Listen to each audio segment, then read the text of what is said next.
Itoophiyaatti biqiltuuwwan dhaabuun maqaa duula ashaaraa magariisa jedhuun erga jalqabamee waggoota 4 lakkoofsiseera.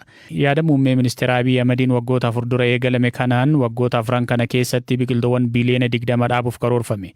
Kan bara kana osoo hin dabalatiin duula marsaalee 3 darbaniitiin biqiltuun biliyoona 18 dhaabamuu gabaasaaleen ni mul'isu. Jijjiirama haala qilleensaa sadarkaa addunyaatti yaaddoo dhala namaa ta'ee jiru kana to'achuuf haala kamiinuu biqiltuu dhaabuun murteessaa ta'uu kan himan barsiisaan muummee saayinsii bosonaa Yuunivarsiitii Madda Walaabuu gargaaraa Piroofeesaraa Taamiruu Kaffalaa garuu biqiltuu dhaabuu qofti gahaa miti jedhu beekaa Toomatu dubbise. Hojiiwwan gammaatti hojjetaman kan jajjabeeffaman dhaabuun immoo barbaachisaa dhuguma. Garuu biqiltuu dhaabuu qofti gahaadha jennee gaafadhannu gahaa miti beektaa.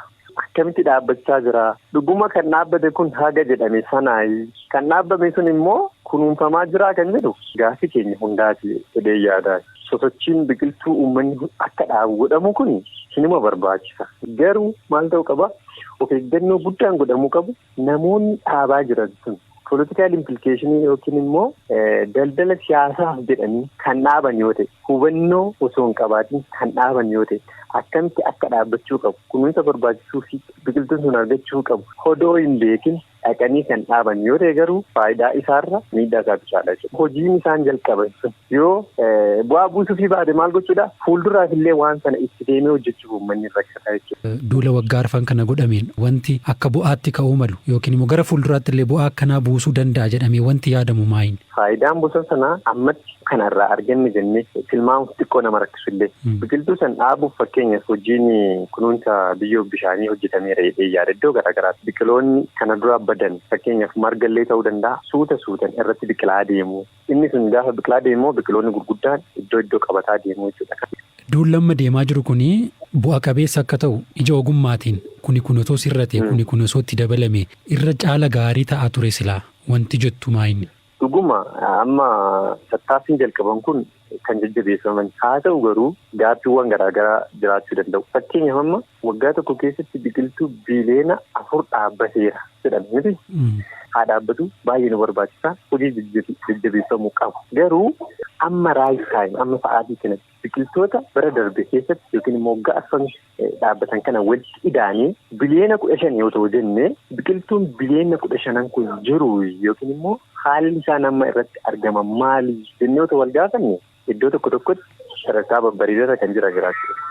Iddoo tokkotti immoo guutummaan guututti iddoon ittiin jiraanne illee jiraachuu danda'a. Kanaaf dhuguma jijjiiramni haa dhufu jedhamee yoo yaaddan akka yaadatti kennuu kan hin danda'u. Tokko qarshii fakkeenyaaf waggaa tokkotti biqiltuun biliyoona 4 kan dhaabbamu yoo ta'e otoo gatii biqiltuu tokkitti qarshiidhuma 5 tilmaamne biliyoona 4 baay'isuu qarshii 5 qarshii biliyoona 20 ta'a. Biqiltuu biliyoona 4 salganneetuma dhaabnee deemuu odoo hin taane otoo biliyoona 2 waggaa tokkotti qorannoo gahaan godhan daangaan iddoo sanaa beekanii erga dhaabbatanii booda kunuunsi godhamuufii qabu haalan godhamee fi sidliingii biliyoona 2 jechuun immoo qarshii 5 yoo baay'isne biliyoona 10 ta'an biliyoona 10 sana koonzarveeshiniidhaaf keenya qarshiisan biliyoona 2 immoo daangaa isaa hojjennee qorannoon godhamee dhaabna jechuudha.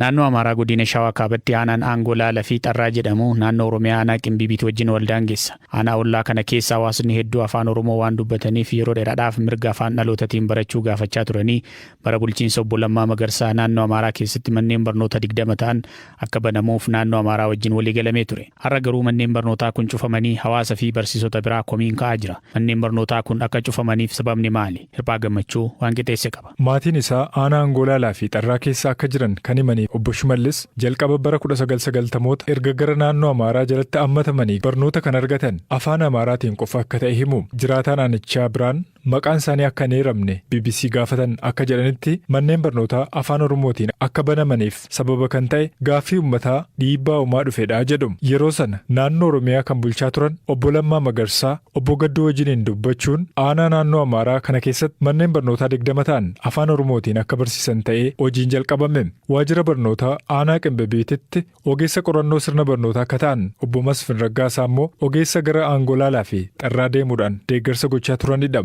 Yeroo sana manneen barnootaa afaan Oromoo 20 banuudhaaf hojjetamaa ture. Manneen barnootaa afaan Oromoo aanaan Golaalaa fi Xarraatti banaman keessaa tokkotti barsiistuu akka taatee fi maqaan ishee akka ibsamu kan hin barbaanne shamarreen tokkos ani kan hin ramadame bara 2012tti. Sana booda mana barumsaa irrattan carraadhaan ramadamee jetti. Barsiisonni kunneen adeemsi qacarrii isaanii naannoo Oromiyaatti raawwatus itti waamamni isaanis ta'e mindaan kan kaffalamuuf garuu naannoo Amaaraati. Ogeessi barnootaa aanaa Qimbibiit obbo Masfin walakkeessa bara 2014 kanaasitti garuu manneen barnootaa afaan Oromootiin barsiisaa turan akka cufamaa jiran odeeffannoo qabaachuus himan. Manni barumsichaa cufamnaan gara naannoo Oromiyaatti deebi'uu kan himan barsiisaa Guutaa Tolaa manneen barnootaa afaan Oromootiin yeroo banaman uummanni gammadee akka turee fi booda dhiibbaan garaagaraa uumamuu akka eegalee dubbatan. Barsiisonni BBC'n dubbise akka jedhanitti barattoonni barnoota afaan Oromootiin jalqabanii turan kutaa 4 ga'anii amma barnoonni kutaa 1ffaas ta'ee 4 booda kennamaan jiru. Walgayii yeroo nu teessisan dhimma siyaasaaf yeroo duraa sanaasitti baname malee amma dhimma keenya mitii nuun jedhan. Manneen barnootaa kunneen keessatti barnoonni afaan Oromootiin barsiifamuu akka dhaabbatuu fi kanneen kutaa 4 ga'anis bara dhufu kutaa 1ffaa seenuun barumsa isaanii Amaariffaan akka baratan murtaa'ee akka jirus ni dubbatu. Itti gaafatamaa itti aanaa waajjira barnootaa aanaan Golaalaa fi Xarraa akka turaniif obbo Gallee Kidaanee bilbilaan dubbisnus amma odeeffannoo kennuudhaaf fedhii akka hin qabne himaniiru. Naannoo Amaaraatti bulchaa godina Shawaa Kaabaa kan ta'an obbo Taaddasaa Gabratsaadiq argachuudhaaf irra deddeebiidhaan bilbillus sababii walgayiirra jira jedhuun argachuu hin dandeenye. Gama naannoo Oromiyaatiin ammoo hoogganaa itti aanaa biiroo barnoota Oromiyaa obbo Efreem Tasammaa naannoon Oromiyaa yeroo deeggarsi gaafatamu deeggarsa kennuudhaan alatti dhimma naannoo biraa keessa seenee waan murteessu hin qabu jedhan. Naannoo Amaaraa olaanaa Qimbibiit kanatti sababa manneen barnoota afaan Oromoo cufamanii jiraniif barsiisonni achitti barsiisaa turan hojii dhabdummaaf barattoonni kutaa 4 ga'an ammoo kutaa 1ffaatti deebi'anii Amaariffaan tokko jedhanii eegaluutu isaan eeggataa jira.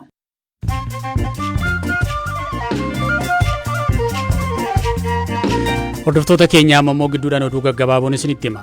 Somaaliyaan waldhabdeedha guddicha Itoophiyaa fi Masrii gidduutti uumame irratti Masrii deeggarteetti oduu jedhu akkatte.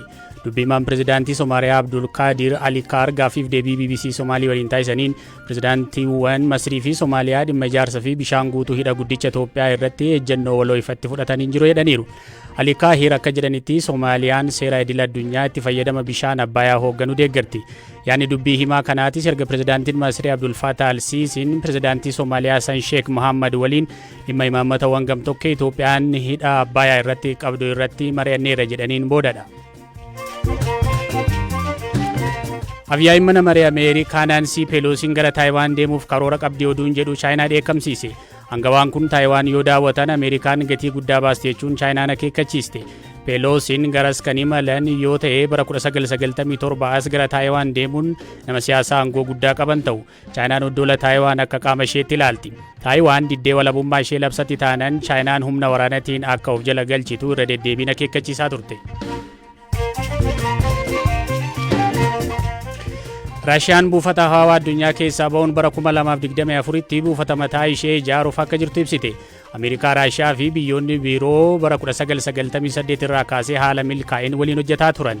Naasan garuu Raashiyaan saganticha keessaa ba'uuf yaaduu ishee karaa idileetiin wanti isa ga'e akka hin jirre himee jira. Jaapaan magaalaa Yamaguchi keessatti qamaleen miseensa gartuu qamaleewwan hamoo jiraattotaaf gamsiisanii ta'e tokko qabamee ajjeefame. Gartuun qamalee kanaa yoo xiqqaate namoota 50 irratti miidhaa geessisee ture. Mootii gartuu qamaleewwan kanaa kan ta'ee fi namoota hedduurraa miidhaa geessisuun kan shakkame qamaleen guddichi kun mooraa mana barumsaa tokko keessatti adamsitootaan qabameera. Dhaggeeffattoota keenyaa oduun gaggabaaboon ammaaf qabanne kanuma ammoo gara oduu bal'inaan qabanne kan biraattan isin dabarsa.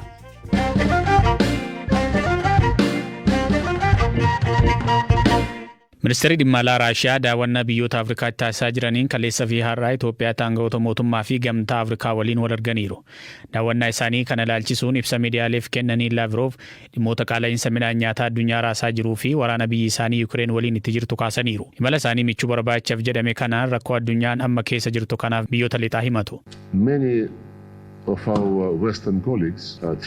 Waayillan keenya warri lixaa hedduun rakkoon ijoo hariiroo addunyaa akka dhimma waraana Yuukireen ta'etti ergaa dabarsuu barbaadu. Ani ejjennoo akkasii kana waliin galu. Rakkoon hariiroo addunyaa kanaan ol walxaxaadha. Amma wanti ilaalaa jirru warri lixaa dula cimaa karaa qoqqobbii, maqaa balleessii fi iddoo horsiisa Raashiyaa fi warra Raashiyaa deeggaran irratti banuu isaaniiti. Kun ammoo addunyaan yeroo seenaa addaa keessa akka jiraattu taasisa. Kun gara fuulduraatti addunyaa akkamii akka qabaannuu fi keessa jiraannu kan murteessudha. Ardiin Afrikaa sababa waraana Raashiyaa fi Yukireeniin rakkoo midhaan nyaataa hamaa keessa galteetti. Sergey Lavrov garuu kana waakkachuun biyyi isaanii Raashiyaan qaala'insa nyaataa addunyaa kanaaf sababa miti jedhan. Waa'ee rakkoo gatiin nyaataa addunyaa irratti qaala'uu ilaalchisee dhugaa jiru hubachuudhaaf duubatti deebi'anii gabaasa sagantaa nyaataa addunyaa guraandhala dura baase ilaaluu barbaachisa. Ameerikaa, Gamtaa Awurooppaa fi Jaappaan yeroo weerara koronaa vaayirasii irraa kaasanii midhaan nyaataa fi meeshaaleen biroo doolaara tiriliyoonaan bitaniiru. Kun ammoo kan ta'e sababa dinagdee qabatamaa tokko osoo hin dhiyeessin yoo weerarichi dheeratee biyyoonni karra cufatanii turaniif jedhaniiti.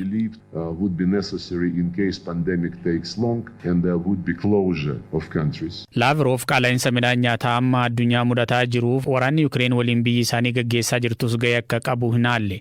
Garuu waraanichaan qabatanii biyyoota dhiyaatu qoqqobbiiwwan Raashiyaa irra kaa'uun daran hammeessan jechuun komatan.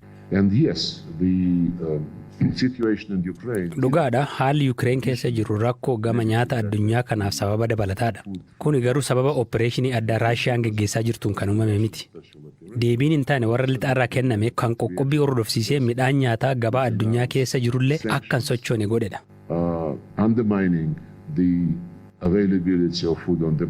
Daawwannaa michummaa barbaacha biyyoota Afrikaatti taasisan dhumaatiin Itoophiyaa kan turan Lavrov itti aanaa ministeera muummee fi ministeera dhimma alaa Itoophiyaa Dammaqaa Makonnin waliin wal arganii dhimmoota garaagaraa irratti fedhii waloodha kan jedhan irratti mari'ataniiru. Obbo Dammaqaan marii Lavrov waliin taasisaniin booda ibsa kennaniin biyyoonni lamaan hariiroo diinagdee, daldala, saayinsii fi teekinooloojii cimsachuu itti fufuu jedhan.